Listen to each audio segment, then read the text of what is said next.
Представь, ты выходишь во двор. Обычное утро. В руках лопата. Хотел просто выкопать старый пень.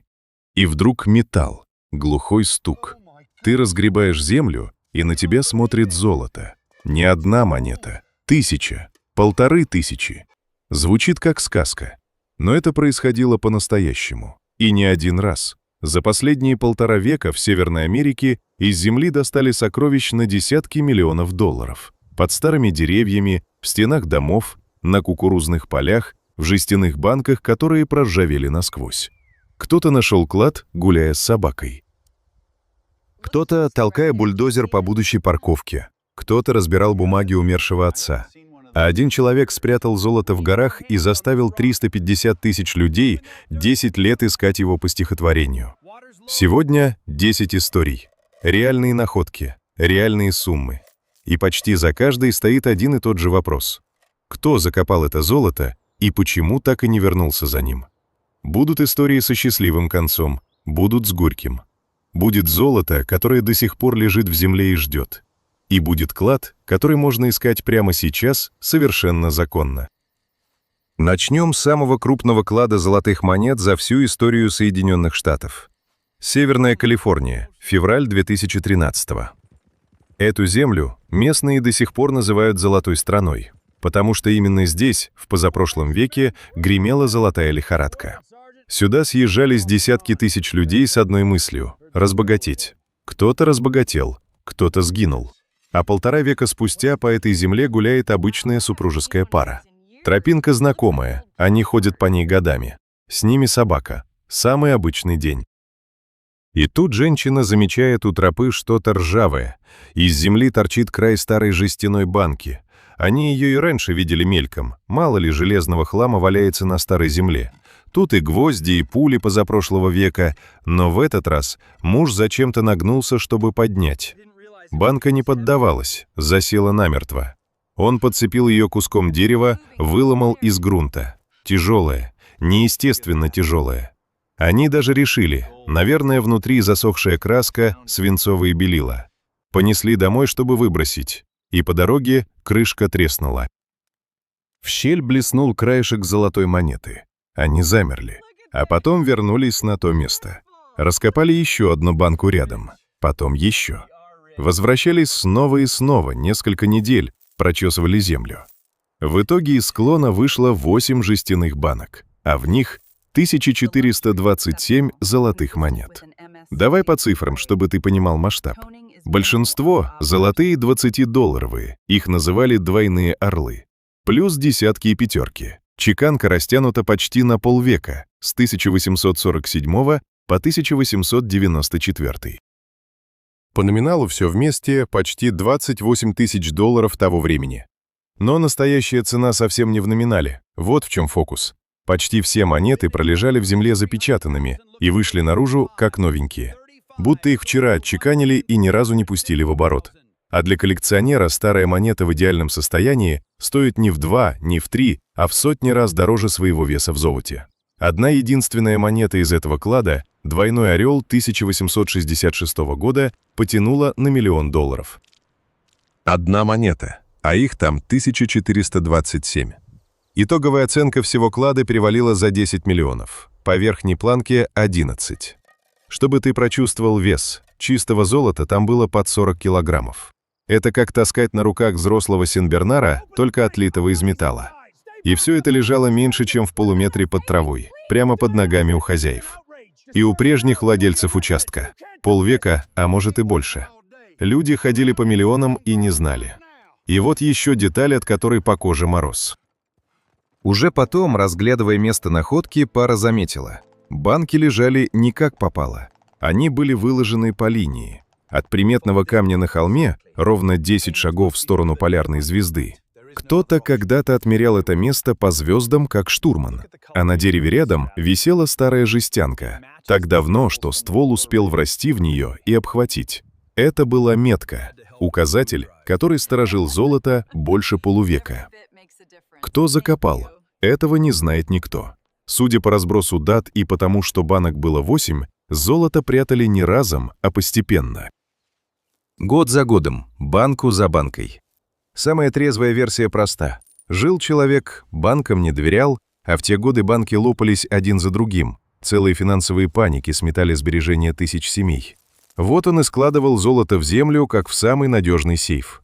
А потом умер, внезапно, и не успел сказать ни слова. Говорят и другое, будто это золото грабителя дилижансов, будто украдено с монетного двора в позапрошлом веке, будто связано с тайным обществом, которое копило казну на новую войну между Севером и Югом. Власти проверили версию с ограблением монетного двора и отмели ее. Слишком уж разные монеты, слишком разных лет. Остальные догадки повисли в воздухе. Доказательств нет ни у одной. Каждый решает сам. Пара пожелала остаться неизвестной, и это, пожалуй, мудро. Стоило бы им назвать имена, и на их участок хлынули бы толпы с лопатами. Поэтому скрыли все. И кто они, и где это случилось. Назвали только сам клад, по приметному камню на холме, похожему на седло. Седл-Ридж, седловина. Часть золота продали, расплатились с долгами, что-то отдали на благотворительность в родном городке. И исчезли из новостей. А теперь представь, что золото закапывают не от жадности и не от недоверия к банкам, а от чистого страха, когда по твоей земле уже идет война. Кентукки, 2023 год. Фермер пашет свое кукурузное поле. Обычная работа, которую он делал сотни раз. Земля, борозда, запах перевернутого грунта. И вдруг в развороченной почве блеск. Он наклоняется. Золотая монета. Поднимает, а под ней еще одна. И еще. Он начинает копать руками, прямо пальцами выгребает землю, а монеты все не кончаются. На видео, которое он снял трясущимися руками в ту самую минуту, слышно, как у него срывается голос. «Это самое безумное, что я только видел», — повторяет он снова и снова, доставая из грязи монету за монетой. Золотые доллары, десятки, двадцатки, горстями. Когда все достали из земли и пересчитали, вышло больше 700 золотых монет и еще около сотни серебряных в придачу. 800 с лишним штук одним кладом. И вот теперь самая важная деталь. Самые свежие монеты в этом кладе датированы 1863 годом. А это разгар гражданской войны в Америке. И эта одна цифра сразу объясняет, зачем золото вообще оказалось закопано в поле. Кентукки в той войне отчаянно пытался остаться в стране. Штат объявил нейтралитет, мол, мы ни за север, ни за юг. Но на бумаге это одно, а на деле через Кентукки то и дело прокатывались войска. То одни, то другие. И летом 63-го по этим самым местам готовился пройти рейд южан под командованием генерала Моргана. А теперь поставь себя на место обычного человека той поры. У тебя есть сбережения. С золотом, не бумажками, которые завтра превратятся в труху, а настоящим металлом. Армия на подходе. Что будет с твоим домом завтра, неизвестно. Банкам веры нет. Они уже рушились на твоих глазах. И не раз. Что ты делаешь? Берешь все, что нажил за жизнь, уходишь подальше от дома и закапываешь в поле до лучших времен. Лучшие времена для этого человека, похоже, так и не настали. Война кончилась через 2 года, а золото пролежало в земле 160 лет. 160. Значит, хозяин либо погиб на той войне, либо не сумел вернуться, либо забыл точное место в перепаханном поле. И унес свою тайну в могилу. Есть и еще одна тонкость, от которой история становится глубже. Монеты в кладе федеральные. Деньги севера, не юга. Эксперты предполагают, возможно, человек заработал их, имея дела с федеральным правительством, и хотел скрыть это от южан, которые вот-вот пройдут через его землю. То есть он прятал не просто золото, он прятал улику, свою маленькую опасную тайну. Сколько все это стоит сегодня? Клад оценили больше, чем в $2 миллиона. И там есть особо редкие двойные орлы 63-го года, отчеканенные в Филадельфии. Такая монета на аукционе уходит за сумму 6 нулями. За одну штуку, а их в кладе 18, плюс монеты из давно закрытого южного монетного двора, за которыми коллекционеры буквально охотятся. И отдельное чудо — состояние. 160 лет золото пролежало в плотной глине. Глина не пропускала воздух, и монеты вышли из земли с таким блеском, будто их только что вынули из-под пресса. Время будто не тронуло их вовсе. Но это не единственный клад, что поднялся из земли той войны. Есть история еще драматичнее. И там золото искали не металлоискателем, там работали лопатами сразу 35 человек. Конец XIX века. Человек по фамилии Уитфилд разбирает бумаги покойного отца. Скучное, печальное дело – перебирать то, что осталось после родителя. И вдруг среди бумаг он находит записи, старые, о золоте, которое отец спрятал еще до гражданской войны. И, видимо, указание, где искать. Уитфилд не берет лопатку и не идет копать в одиночку тайком. Он подходит к делу с размахом на широкую ногу. Нанимает 35 человек, целую артель, и они начинают перекапывать землю. Всего неделю спустя есть. Из земли выходит старая жестяная банка, до того ветхая, что рассыпается прямо в руках от одного прикосновения. А внутри — золотые монеты. Те самые, отцовские. Сколько именно там было, Уитфилд так и не сказал, придержал язык. Но люди, видевшие находку, оценили ее в $200 тысяч того времени. Переведи на сегодня, с поправкой на инфляцию, это около 3,5 миллионов. А дальше начинается то, о чем в красивых сказках про клады обычно умалчивают. Местные газеты быстро все подсчитали. И выяснили, у покойного отца, кроме Уитфилда, есть еще 9 наследников. 9 человек, у каждого законное право на долю отцовского золота. Понимаешь, что вышло? Человек нашел клад своего отца, а получил вместе с ним 9 претендентов, готовых судиться за каждую монету. Иногда найти золото — это только полбеды. Вторая половина начинается потом. И вот еще одна история про то, как клад достается вовсе не тем, кто его искал, а тем, кто просто случайно оказался рядом с ковшом бульдозера. Городок Джексон, штат Теннесси. 1985 год. Городские рабочие готовят площадку под новую парковку. Самая будничная стройка на свете. Бульдозер срезает слой грунта, отваливает землю в сторону и вскрывает стеклянную банку, доверху набитую золотыми монетами. А дальше случилось то, что один очевидец потом назвал кормежкой акул. Рабочие побросали инструмент и кинулись на золото. Монеты разлетелись по карманам за считанные минуты. Кто сколько успел схватить, то и унес. Кто-то потом, говорят, сразу обменял горсть монет на подержанную машину. Когда приехала полиция и оцепила место, делить было уже почти нечего. Именно поэтому точного списка того клада не существует до сих пор. Никто так и не узнал, сколько там было на самом деле. Известно лишь примерно – около 300 золотых монет.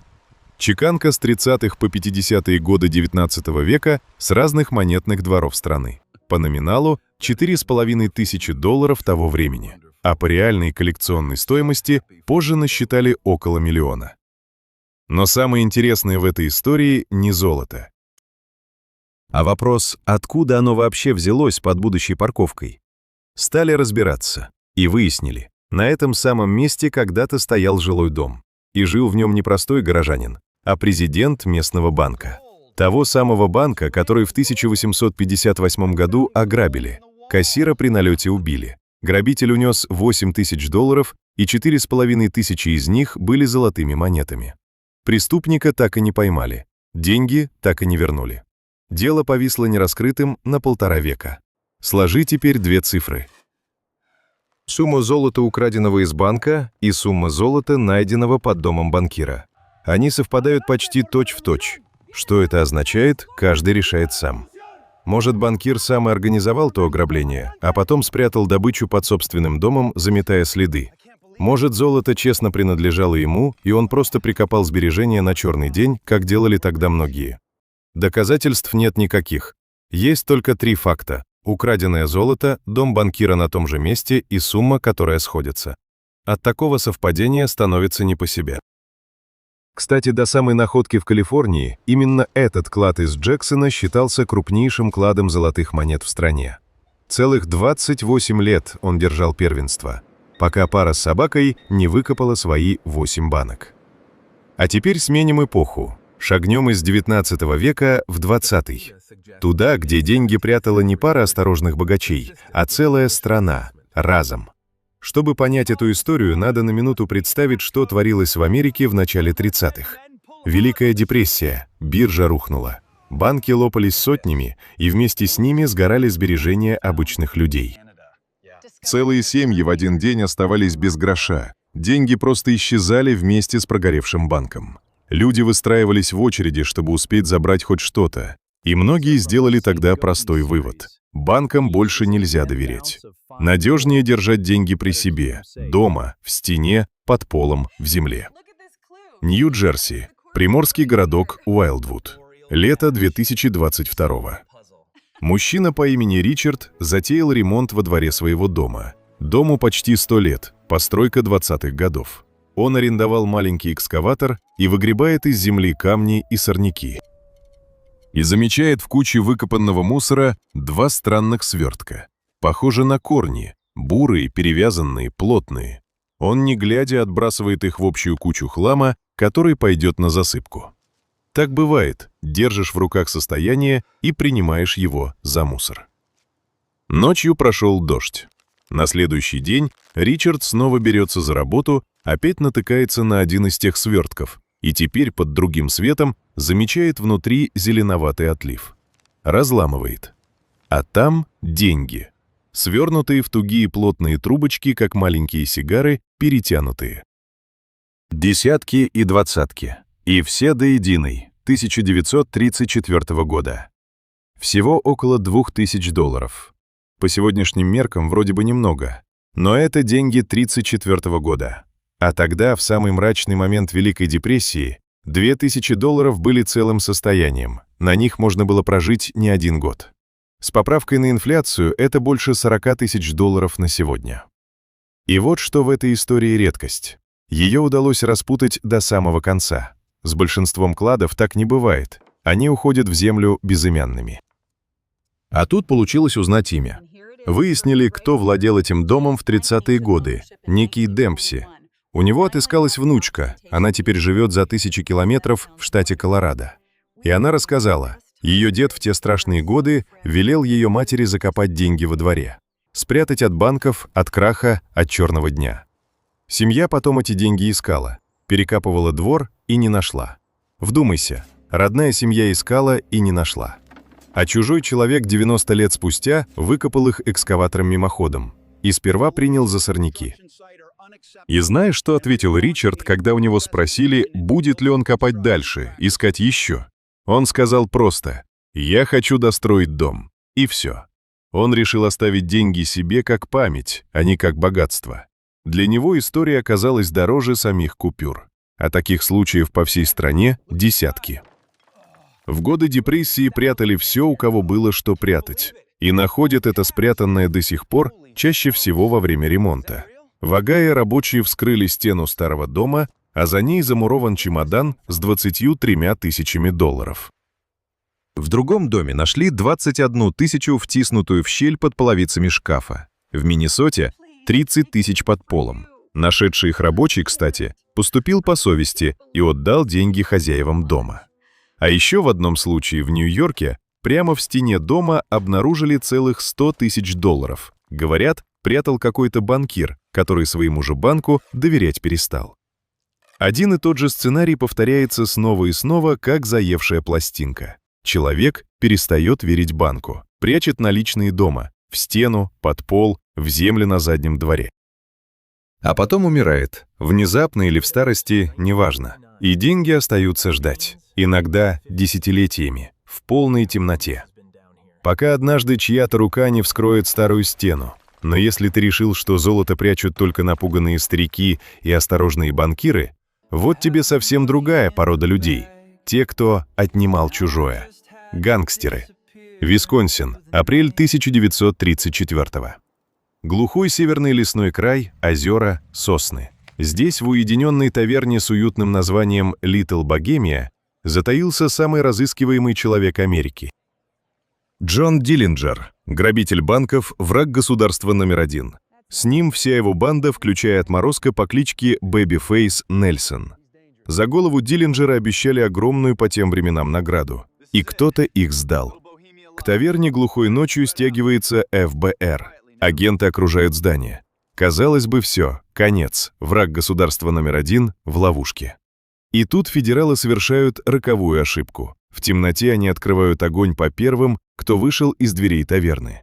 А это были вовсе не гангстеры. Это были трое обычных местных посетителей, возвращавшихся домой после ужина. Один погиб, двое ранены. Поднимается дикий хаос. Пальба, крики, паника, выстрелы вслепую. И ровно под этот шум банда уходит. Тихо, через заднее окно второго этажа, в черный лес. Ни один из гангстеров, по свидетельствам, в ту ночь даже не выстрелил. Они просто растворились в темноте, пока ФБР палило по таверне. А вот дальше начинается легенда. Говорят, Диллинджер уходил в лес не с пустыми руками, с чемоданом, набитым деньгами. И если верить преданию, отмерил он от таверны ровно 500 шагов на север. Остановился у 3 больших деревьев, 2 сосны и дуб, стоявшие полукругом. Встал на колени, вырыл в мягкой земле яму, опустил туда чемодан, забросал землей, прикрыл сверху листьями и ветками и побежал дальше, к месту встречи с подельниками. Сколько было в том чемодане? Рассказывают по-разному. От $200 тысяч до 750. И это деньги 1934 года. Возьми верхнюю планку, переведи на сегодня с поправкой на инфляцию, и выйдет под $20 миллионов. Целое состояние, зарытое в лесу под 3 деревьями. Через 3 месяца Диллинджера застрелили. У входа в кинотеатр в Чикаго теплым июльским вечером его выдала федералам женщина, та самая дама в красном, о которой потом снимут не один фильм. Он умер на тротуаре, так и не успев вернуться за своим чемоданом. И вот главный вопрос. Лежит ли тот чемодан в лесу до сих пор? Скептики качают головой. «Сами подумай», — говорят они. В горячке перестрелки, убегая от пуль, человек не считает шаги. Может, Диллинджер бежал вовсе не на север, а на запад? Может, не 500 шагов отмерил, а 200? Может, петлял по дуге. Человек в панике — самый ненадежный свидетель на свете. Да и бумажные деньги в сырой лесной земле за столько десятилетий могли просто-напросто сгнить, превратиться в труху. Но есть один упрямый факт. Чемодан так и не нашли. Ни тогда по горячим следам, ни за все десятилетия после. А значит, где-то в лесах северного Висконсина, под 3 старыми деревьями, до сих пор может лежать гангстерское золото. Если оно вообще было, каждый решает сам. От гангстера, который спрятал золото случайно, в панике спасая свою жизнь, перейдем к человеку, который спрятал сокровище совершенно нарочно. И превратил это в игру, захватившую целую страну. 80-е годы. Торговец антиквариатом и искусством по фамилии Фен узнает от врачей страшное – рак. Прогнозы плохие, шансов мало. Человек остается один на один с мыслью о близком конце. И он решает уйти из жизни красиво, по-своему. Берет старинный бронзовый сундучок, маленький, размером с большую книгу, и начинает наполнять его сокровищами, которые собирал всю жизнь. Золотые самородки, старинные монеты позапрошлого века, драгоценные камни, древние артефакты со всего света. Тяжелый золотой самородок размером с кулак. План у него был мрачный и романтичный одновременно. Унести этот сундук в горы, лечь рядом с ним и встретить смерть. Чтобы когда-нибудь кто-то набрел и на его тело, и на его золото. И чтобы о нем осталась легенда. Но случилось неожиданное. Фен выжил.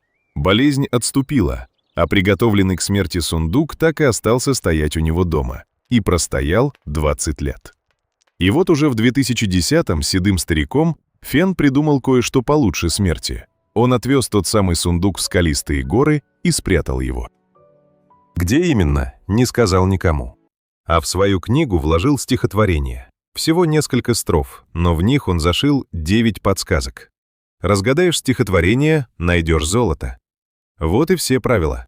То, что началось дальше, не ожидал, кажется, и сам Фен. На поиски его сундука ринулась вся страна. По разным оценкам, около 350 тысяч человек. Это население целого города, и все ищут один сундук.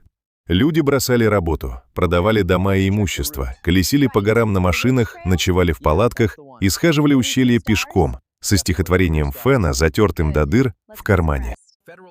И так 10 лет подряд. Но не для всех азарт закончился хорошо. Как минимум 4 человека погибли в горах, разыскивая это золото. Срывались со скал, тонули, замерзали. Фенна не раз умоляли публично: «Останови это безумие, отзови охоту, люди же гибнут». Он не остановил. Считал, видимо, что каждый идет в горы по своей воле. Что заставляло их идти в горы снова и снова? Тут есть что-то глубже простой жажды денег. Для кого-то это стало смыслом жизни. Человек, который в итоге нашел сундук, сам потом признался. Он думал об этом стихотворении каждый день по несколько часов. Каждый день, без перерыва, 2 года подряд. Он боялся, что выглядит одержимым. Но именно эта одержимость и помогла ему разглядеть то, что не увидели сотни тысяч других. А в 2020-м все, наконец, закончилось. Молодой человек, студент-медик, который 2 года подряд разбирал стихотворение слово за словом, вчитывался в каждое старое интервью Фенна, сопоставлял географию, однажды понял. Понял, где старик хотел когда-то умереть. А значит, где лежит сундук. Он приехал в нужную точку в горах. И нашел его, тот самый бронзовый сундук. А внутри почти 5 сотен предметов. Золотой самородок размером с кулак, древние монеты, драгоценные камни, артефакты. Сам Фен оценивал содержимое примерно в $2 миллиона. Позже часть сокровища ушла с аукциона, и только она одна принесла больше $1 миллиона. А вот концовка, от которой мурашки. Сам Фен умер всего через 3 месяца после того, как его сундук наконец нашли. Будто он только этого финала и ждал. Будто держался, пока его игра не завершится. А где именно лежало золото все эти годы, он так и не открыл. Унес с собой. И тот, кто нашел сундук, тоже молчит до сих пор. Говорит, то место в горах слишком хрупкое и красивое, я не хочу, чтобы туда хлынула толпа охотников и вытоптала его. Так что даже теперь, когда сокровище давно в руках у людей, точка на карте осталась тайной. Навсегда. А теперь оставим Соединенные Штаты, потому что золото из земли достают не только здесь. К югу лежит страна, где в стенах старых домов прячется добыча сразу 2 разных эпох. Мексика. Чтобы понять ее клады, надо помнить 2 вещи из ее истории. Сначала сюда пришли испанские завоеватели. 3 века подряд они качали из этой земли серебро и золото, а потом уже в начале 20 века страну на 10 лет захлестнула кровавая революция. Власть менялась чуть ли не каждый год. По дворам гуляли вооруженные отряды. Простой человек не знал, доживет ли до утра.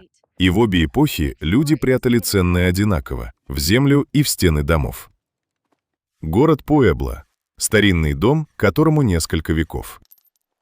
При ремонте за его стенами обнаружили тайник, а в нем золотые и серебряные монеты колониальной поры, той самой, испанской. Монеты, которыми расплачивались здесь 300-400 лет назад. Кто-то заложил их в стену еще в те времена и не вернулся.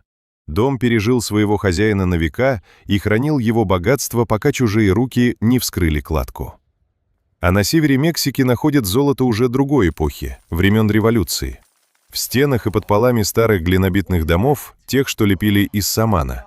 Это золото прятали бойцы и крестьяне в годы смуты, когда по стране носились конные отряды, а имя одного из революционных командиров, Панчо Вильи, наводило ужас на целые провинции. Прятали и гибли. Или бежали и не возвращались. А золото оставалось замурованным в глине, пока старые дома не начинали сносить или перестраивать. Тут стоит сказать про закон. В Мексике он строгий. Нашел клад на своей земле – он твой. Нашел на чужой – будь добр поделить пополам с хозяином участка. А вот если находка оказалась древним историческим артефактом, то она вообще не твоя. Она принадлежит государству, всей нации. И спорить тут бесполезно. Поэтому здешние клады редко гремят на весь мир громкими аукционами, как американские. Они всплывают тихо. Кто-то сносит дедовский дом из самана, и из рухнувшей стены сыплются монеты столетней давности.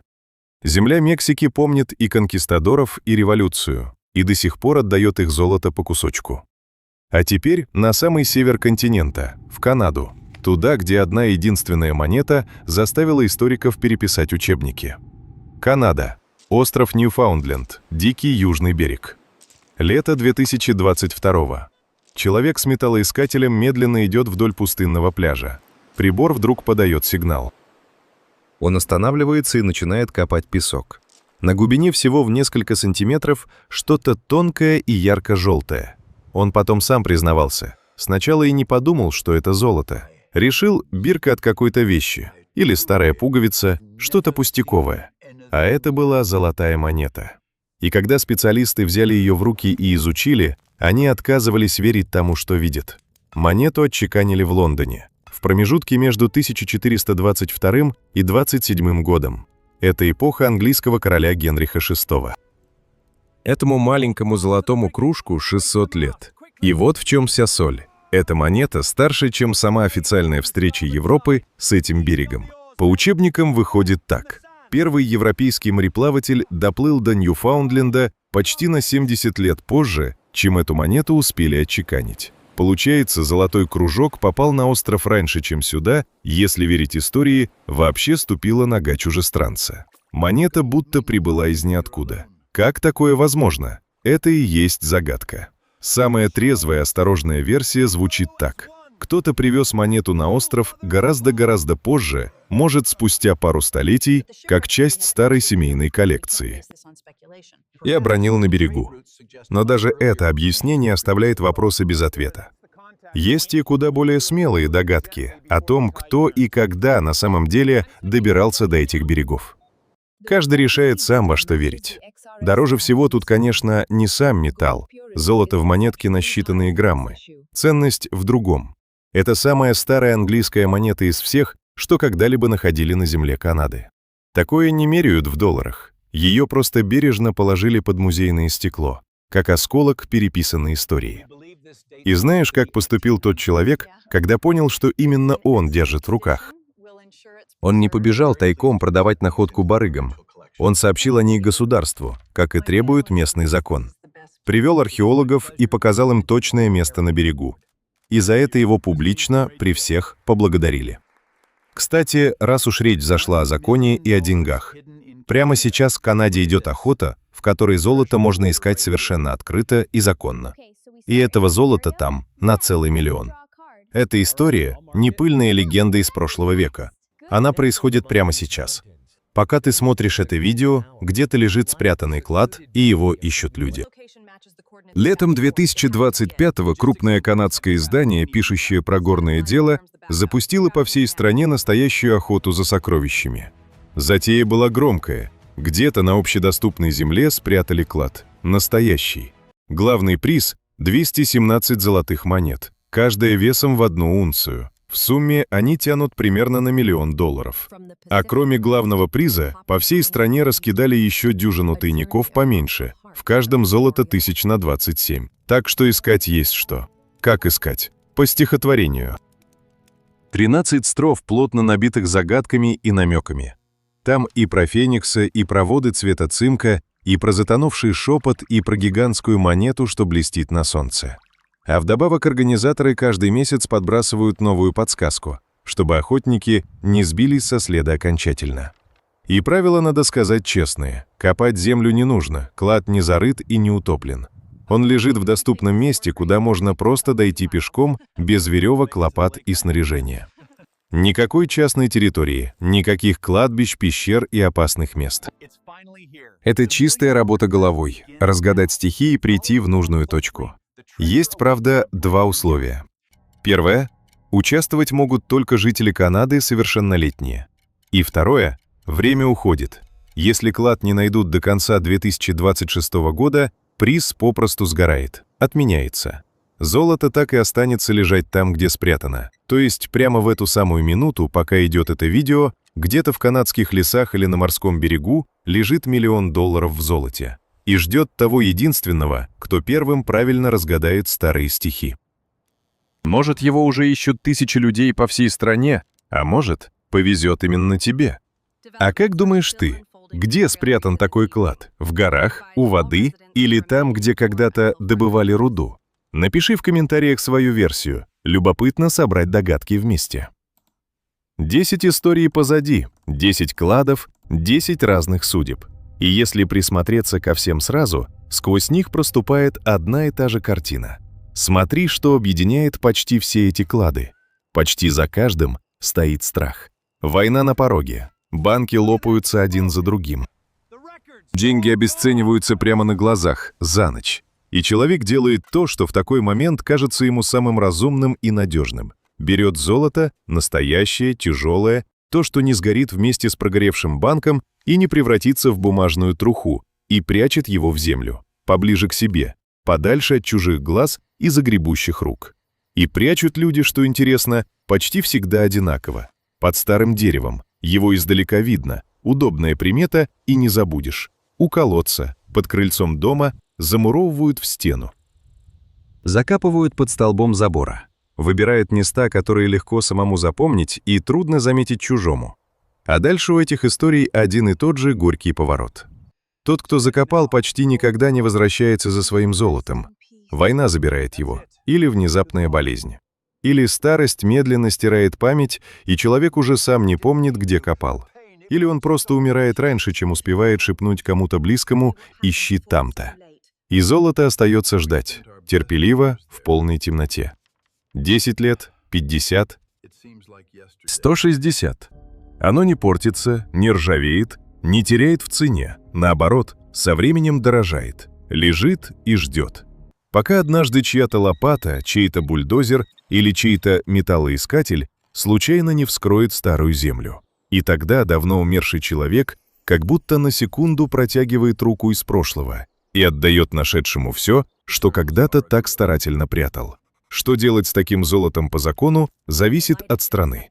В Штатах нашел на своей земле, обычно оно твое, но налог с находки заплати. В Мексике на своей земле все твое, на чужой дели пополам с хозяином, а древний артефакт вообще отойдет государству.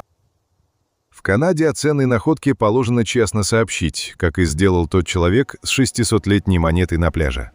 Но за каждым из этих кладов, если вдуматься, стоит вовсе не закон и не сумма с нулями. Стоит человек, который однажды в самый тяжелый час своей жизни взял все, что нажил за годы, и доверил это холодной земле, в твердой надежде однажды вернуться. И не вернулся. Спасибо, что досмотрел до самого конца. Земля под ногами хранит куда больше тайн, чем нам кажется, и на этом канале мы будем доставать их одну за другой.